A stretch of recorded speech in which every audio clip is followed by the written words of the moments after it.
There are neighborhoods in New York City with no sewers, neighborhoods sitting on top of an oil spill 3 times the size of the Exxon Valdez disaster, and neighborhoods where a single flooded road is the only thing connecting thousands of residents to the rest of the 5 boroughs. This is the 12 worst places in New York City you should never move to, and why. And unlike most videos in this genre, almost none of it is about crime. It's about infrastructure the city forgot to finish, industrial pollution nobody ever fully cleaned up, and flood risk that insurance companies price in a lot more honestly than most real estate listings do.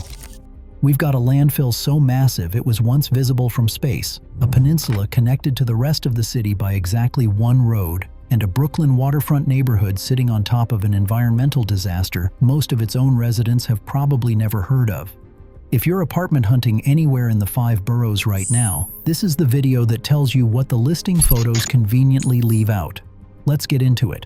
One quick note before we start. Worst here means quality of life, not danger, and it definitely doesn't mean these neighborhoods are empty or unloved. Every single place on this list has real people who've built real lives there, often specifically because it was the only affordable option in a city that's priced most of them out of everywhere else.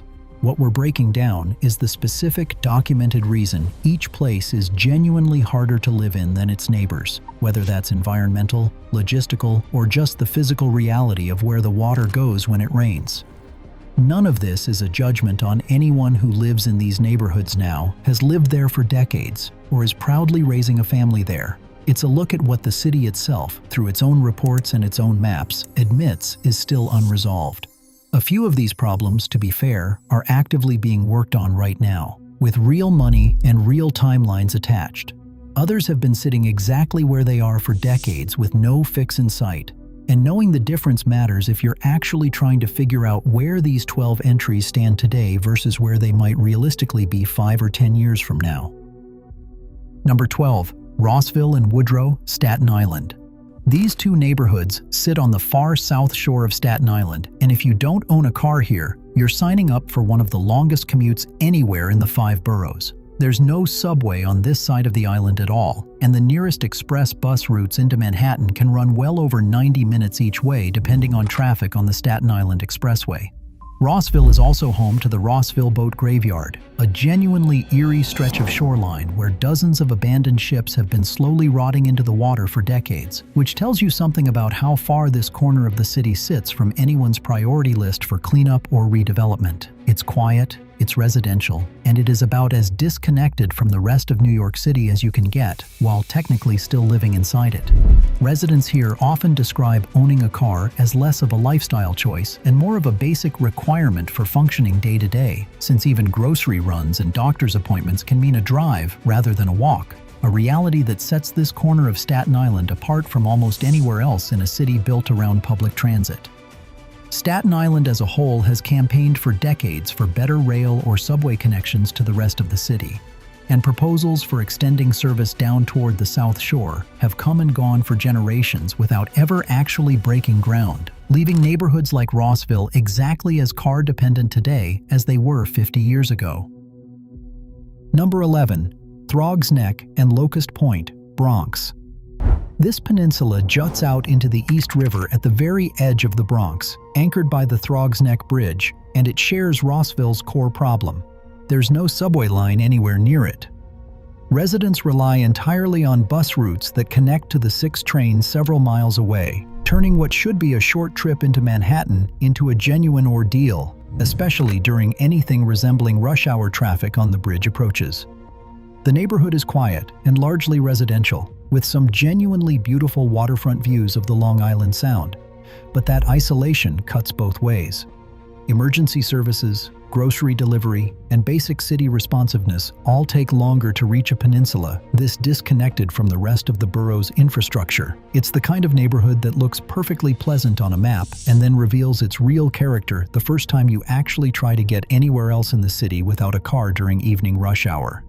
Locust Point specifically, the small enclave at the very tip of the peninsula, is so removed from regular city services that residents have described feeling like their own private slice of suburbia rather than a functioning part of the Bronx, charming in its own right, but a genuine liability for anyone who needs to get to work in Manhattan on a fixed schedule. Number 10. Maspeth, Queens. Maspeth sits directly along Newtown Creek, the same heavily industrial waterway that's caused problems for several neighborhoods on tonight's list, and it's dealt with decades of encroachment from asphalt plants, waste transfer stations, and heavy manufacturing crowding right up against residential blocks. The New York State Department of Environmental Conservation has fielded ongoing complaints from Maspeth residents about air quality tied to nearby industrial operations, and the neighborhood's proximity to the Long Island Expressway and Brooklyn-Queens Expressway means diesel truck traffic is a near-constant presence on streets that were never really designed to separate industrial corridors from family homes. What makes Maspeth a genuinely frustrating case study is the zoning history behind it. Large sections were designated for heavy manufacturing use decades before the surrounding blocks filled in with the single-family homes that now sit directly beside asphalt plants and waste facilities, a mismatch the city has never fully resolved even as the residential population around it kept growing. Maspeth's own civic association has been one of the more organized and vocal groups in Queens specifically because of this issue, regularly showing up at city planning meetings to fight new industrial permits, a level of sustained community pushback that's kept some proposed facilities out but hasn't been enough to undo the zoning decisions made generations before most current residents ever moved in. Number 9. Sunset Park, Brooklyn.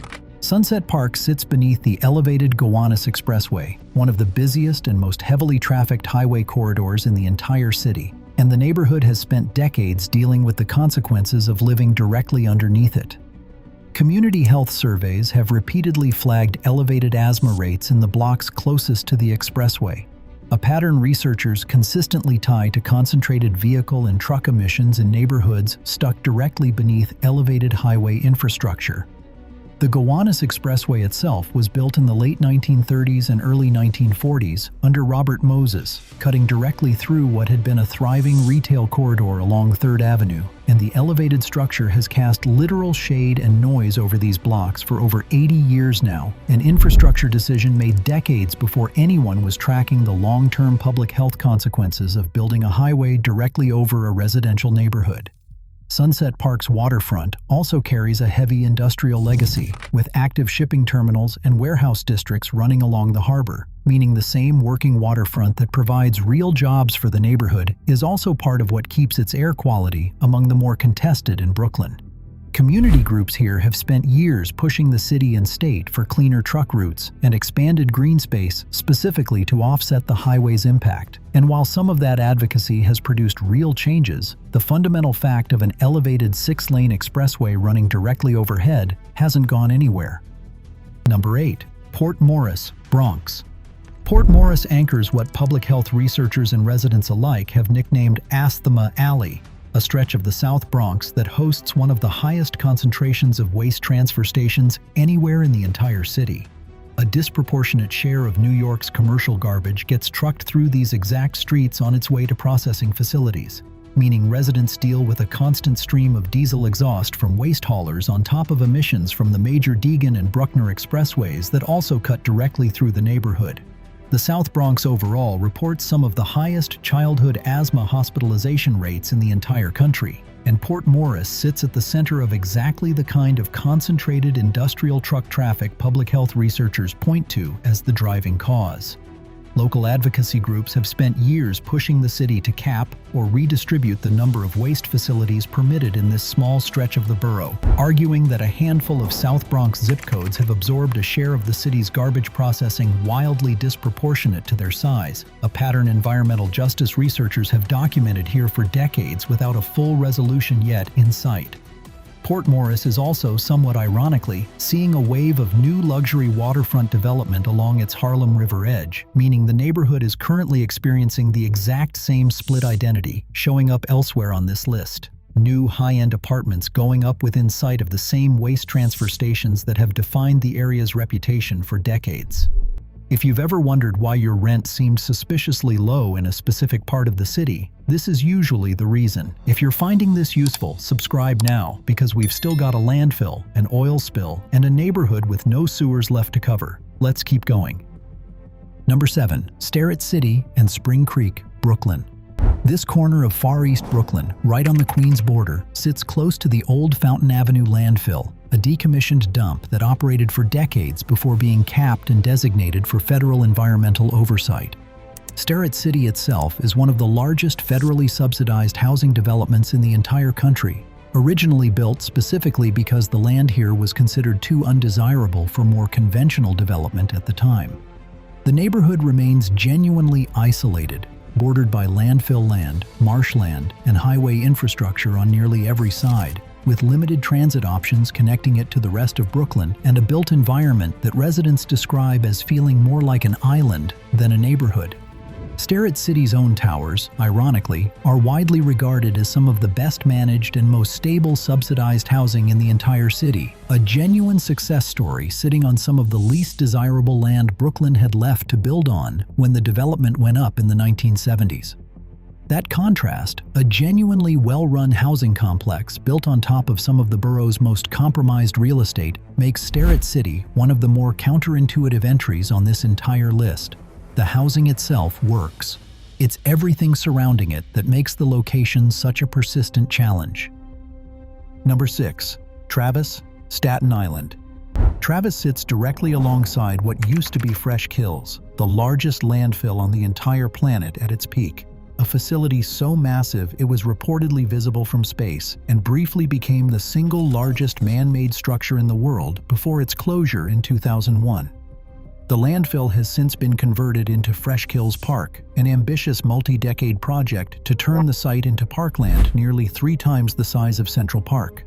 That transformation is genuinely impressive, and it's also still very much in progress, meaning Travis residents have spent over 2 decades living beside a facility that spent the better part of the 20th century as the final destination for basically all of New York City's trash, with lingering odor complaints and methane monitoring still part of daily life in the surrounding blocks, even as the park slowly takes shape. Fresh Kills Park isn't expected to be fully complete for years yet, meaning the neighborhood is essentially living through a decades-long transition from landfill to parkland in real time, with all the ongoing construction, monitoring wells, and periodic odor issues that comes with sitting next door to a project of that scale. Older residents who remember the landfill at full operation describe a smell that could travel for miles on the right wind, a memory recent enough that it still shapes how a lot of Travis families think about the massive earthworks still visible just beyond their backyards. Number 5. Edgemere, Queens. Edgemere sits on the Rockaway Peninsula, and this is one of the starkest before and after stories on tonight's entire list. Mid-century urban renewal programs demolished large sections of what used to be a working-class beach community here, and much of that land was simply never rebuilt, leaving Edgemere with block after block of vacant, city-owned lots decades after the original demolition. On top of that, the neighborhood sits directly in one of the city's most vulnerable flood zones, hit hard during Hurricane Sandy and still rated at significant risk in current FEMA flood mapping. Edgemere is essentially a neighborhood the city tore down and then never got around to finishing the job of rebuilding, leaving residents dealing with both the isolation of a half-empty neighborhood and genuine flood exposure at the same time. Recent city planning efforts have proposed redeveloping some of those long vacant lots into new affordable housing, but for decades the neighborhood has functioned as something close to a planning afterthought, its empty blocks a visible reminder of a redevelopment promise that took generations longer to even begin addressing than most of the families originally displaced ever expected. Walk through Edgemere today, and the pattern is almost jarring in person. Occupied homes and small apartment buildings interrupted every few lots by open, fenced-off fields where entire blocks of housing used to stand, a visual gap in the city's fabric that most other neighborhoods managed to fill back in decades ago. Number 4. Broad Channel, Queens. Broad Channel is the only residential neighborhood in New York City sitting entirely within a bay, built on stilts and landfill over the marshland of Jamaica Bay, and it's connected to the rest of the city by exactly one road and a single A train stop. During routine high tides, let alone actual storms, sections of that access road have flooded regularly enough that residents describe planning errands and commutes around tide charts the way other New Yorkers check the weather. Under 3,000 people live here, and every single one of them depends on infrastructure that a bad enough storm could genuinely cut off entirely, a level of physical vulnerability almost no other neighborhood in the 5 boroughs shares. The community has real civic pride, specifically because of that vulnerability, with an active volunteer fire department and a tight social fabric that longtime residents describe as a small town that happens to sit inside America's largest city, forged in part by the shared experience of watching the exact same road flood year after year. Homeowners' insurance here reflects that reality directly, with flood coverage costs running dramatically higher than almost anywhere else in Queens, a genuinely steep financial trade-off residents accept in exchange for a level of small-town community feeling that's become almost impossible to find anywhere else within city limits. Number 3. Gerritsen Beach, Brooklyn. Gerritsen Beach is a tight-knit, largely residential peninsula in southern Brooklyn that took some of the worst flood damage anywhere in the city during Hurricane Sandy, with storm surge submerging entire blocks and destroying homes that, in many cases, had been in the same families for generations. Much of the neighborhood sits in FEMA's highest-risk flood zone, and homeowners here have dealt with skyrocketing flood insurance premiums in the years since Sandy, insurance costs that have pushed some longtime families to the financial breaking point simply for staying in the house they already owned. Gerritsen Beach rebuilt after Sandy with real community resilience. It's also, according to the same federal flood maps that guided that rebuilding, a neighborhood that will face the exact same risk the next time a serious storm makes landfall. Some homeowners have opted to physically raise their houses several feet off the ground since Sandy, a costly but increasingly common sight along these blocks, a visible, literal reminder of how seriously the neighborhood has had to take a threat most of the rest of the city can mostly ignore. Gerritsen Beach's identity as a tight, largely working-class enclave has actually strengthened in some ways since Sandy, with mutual aid networks and volunteer rebuilding crews that formed in the storm's immediate aftermath evolving into permanent community organizations that residents now credit with getting the neighborhood back on its feet faster than city agencies alone managed to. One more thing before the final two. If any of these are places you've actually lived or almost moved to, drop a comment and let me know if this matches your experience. Now let's get to the two that top this entire list. Number 2, Willets Point, Queens. Willets Point, nicknamed the Iron Triangle, might be the single strangest residential situation anywhere in New York City. As of recent reporting, this 75-acre pocket of Queens, sitting directly across from Citi Field, has no sanitary sewer system at all, meaning waste either pools in place or flows directly into cesspools, a condition that persisted for nearly a century before the city even broke ground on its first sewer line here in 2011. There are no consistent sidewalks, no working streetlights across large stretches, and heavy rain routinely floods the unpaved streets because there's simply no drainage infrastructure to carry the water anywhere else. F. Scott Fitzgerald is widely believed to have used this exact stretch of reclaimed ash dumps as the inspiration for the Valley of Ashes in The Great Gatsby, and nearly a century later, only a small handful of people, sometimes cited as roughly 10 permanent residents, actually live within the triangle itself, surrounded by auto body shops, scrapyards, and industrial waste operations that have never had the basic city infrastructure most New Yorkers take completely for granted. City redevelopment plans have been circling Willets Point for over half a century, promising everything from new housing to a soccer stadium, and every single one of those plans has run into the same basic obstacle. Nobody has ever fully solved the underlying question of who pays to finally install the sewers. This stretch of Queens has gone without for nearly 100 years.